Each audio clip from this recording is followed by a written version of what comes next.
Argumen Guru Gembul hancur berantakan dari Ustadz Nuruddin. Mari kita lihat videonya teman-teman semua. Tahu nggak pandangan Pak Guru Gembul yang mengatakan bahwa agama itu tidak punya mekanisme untuk pengujian ilmiah? Ya. Ternyata saya temukan mirip dengan kutipan Sam Harris, seorang ateis terkemuka di Barat. Lihat, saya bacakan ya. Mohon maaf. Oke, Ustadz. Because most religions offer no valid mechanism by which their core beliefs can be tested and revised. Lihat nih perkataan Sam Harris. Sebagian besar agama itu katanya menawarkan mekanisme yang tidak valid, mekanisme ilmiah yang tidak valid untuk menguji apakah keimanannya itu bisa diuji atau direvisi. Richard Swinburne, seorang filsuf Kristen juga mengatakan bahwa, lihat, kalau dikatakan bahwa sains itu mengimani keberadaan Tuhan itu menjadikan sains itu mati begitu, kebalikannya. Kata Richard Swinburne, I am postulating a God to explain why science explains. I do not deny that science explains, but I postulate God to explain why science explains. Waduh, luar biasa. Jadi beliau mengatakan Tuhan itu menjelaskan kenapa sains itu bisa bekerja. Karena dia sebab utama di balik semua ini, gitu loh. Jadi mengakui sains itu sebagai pengetahuan ilmiah, science explain. Sains menjelaskan, tapi nggak semua hal. Justru kata Richard Swinburne, Tuhan justru bisa menjelaskan kenapa sains bisa menjelaskan. Luar biasa itu. Keren ya. Nah, beliau mengatakan, di antara argumen Pak Gembul mengatakan akidah itu bukan sesuatu yang ilmiah karena kita tidak bisa mengetahui Tuhan. Justru sebaliknya. Awal wajibun alal insan ma'rifatul ilah bistiqam. Kewajiban pertama bagi manusia itu mengetahui Allah, mengetahui Tuhan. Wajib bi anna awalan mimma yajib ma'rifatun wa fi khulfun muntasib. Kewajiban pertama kita itu mengenal Tuhan. Betul. Ya, hakikat Tuhan nggak bisa kita ketahui, kita sepakat. Betul. Tapi sifat Tuhan masih bisa kita ketahui dalam batas kemampuan kita sebagai manusia dengan argumen rasional dan sumber wahyu yang terpercaya.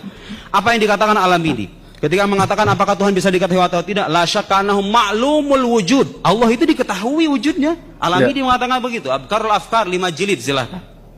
Saya nggak tahu Pak Guru Gembul dasarnya dari mana. Mengatakan Tuhan tidak bisa diketahui, kemudian mengatakan akidah tidak ilmiah. Sekarang saya menyebut argumen beliau yang lain yang mengatakan bahwa kita nggak bisa memposisikan akidah sebagai yang ilmiah karena kata beliau dalam podcastnya yang terakhir mengatakan sesuatu yang ilmiah itu harus diragukan dari awal, dari A sampai Z. Sementara tauhid nggak bisa kita ragukan. Di kajian ilmiah itu kata Pak Guru Gembul harus meragukan segala sesuatu dari A sampai Z. Itu dari mana Pak Guru? Sumber itu semacam itu dari mana? Cara berpikir semacam itu. Saya kutip seorang filsuf Amerika. Biar nggak disangka baca kitab kuning terus, ya. Saya kutip filsuf dari Amerika. Luar biasa Ustadz Nuruddin ini. But for any very general kind of skepticism, that is impossible in principle. Every argument must proceed from some premises. And if the skeptic calls all relevant premises into doubt at the same time, then there is no way to reason with him. Seorang skeptis itu kalau meragukan segala sesuatu, enggak usah diajak debat lah, nggak ada gunanya orang kayak begitu. Nggak ilmiah cara berpikir begitu. Karena setiap argumen itu harus didasarkan pada premis-premis. Betul. Saya sekaligus mengomentari sebagai orang yang mengatakan kajian ilmiah itu harus dilepaskan dari iman. Itu dari mana itu ketentuan begitu? Semua orang mengkaji itu harus beriman pada hukum tertentu. Betul. Setidaknya dia beriman bahwa metode yang dia gunakan itu sahih, gitu loh.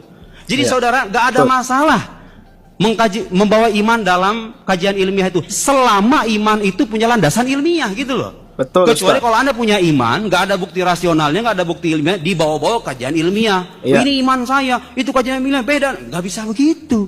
Betul. Jadi yang jadi masalah bukan imannya, sahih atau tidaknya iman, itu saja, gitu loh. Betul. Itu saja, gitu ya. Oke, masih ada waktu dikit, Mas?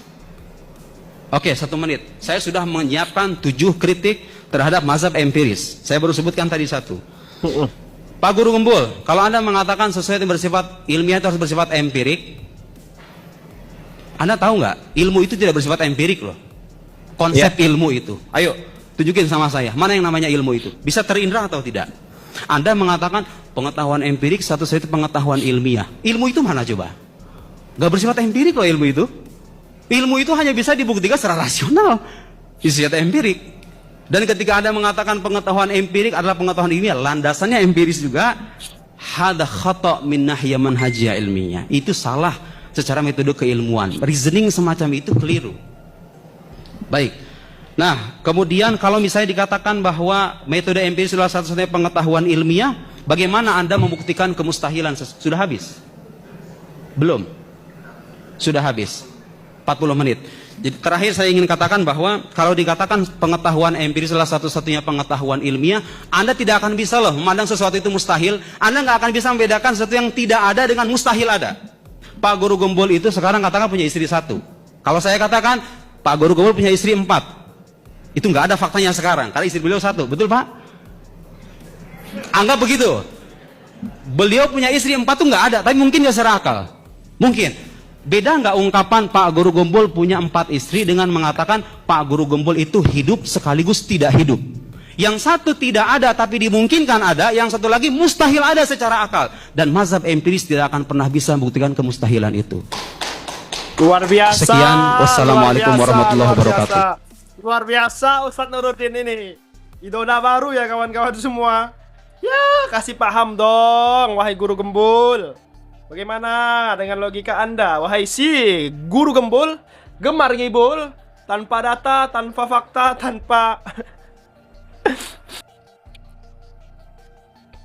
tanpa sumber yang jelas. Ya, begitulah kalau ilmu cuma dari Google, dengan mudah dibantah oleh Guru Nuruddin, teman-teman. Seperti itu. Sekian video kali ini, jangan lupa subscribe MPA Channel. Terima kasih, assalamualaikum.